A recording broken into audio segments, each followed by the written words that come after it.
আমি ওইদিকে রান্নাঘরে রান্না নিয়ে ব্যস্ত, আর আমার শাশুড়ি আমাকে কাজে হেল্প করছে। আমি আসছিলাম বেডশিট চেঞ্জ করার জন্য 2 রুমেরই, তো রান্না করতেছি, আবার অনেক বাজার নিয়ে আসছি। খালা ওইদিকে বাজার টাজার গুছাচ্ছে, তাই শাশুড়ি বলতেছে দাও আমি তোমাকে একটু হেল্প করি। এরকম শাশুড়ি কি অনলাইনে পাওয়া যায়? অনেকে বলবে যে কাজ করে দিচ্ছে তাই ভালো।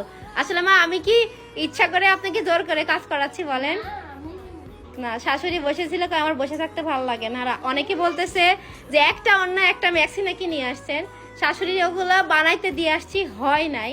মাঝখানে শুক্রবার ছিল, আর তার মধ্যে আমরা একটু ব্যস্ত ছিলাম, তো আজকে ওগুলো নিয়ে আসতে যাব।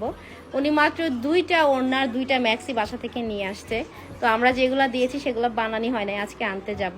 তো নতুন নতুন ড্রেস আপে আমার শাশুড়িকেও দেখতে পাবেন। আর এই যে আমি ওইদিকে রান্না করছি, একটু দেখাই, আপনারা তো আবার না দেখাইলে বিশ্বাস করেন না, বাঙালির এই একটা স্বভাব। এই যে আমি এদিকে চুলায় ভাত দিয়েছি, এদিকে মুরগির মাংস উঠাই দিছি, ওইদিকে খালা আমাকে বাজার পরিষ্কার করাতে হেল্প করতেছে।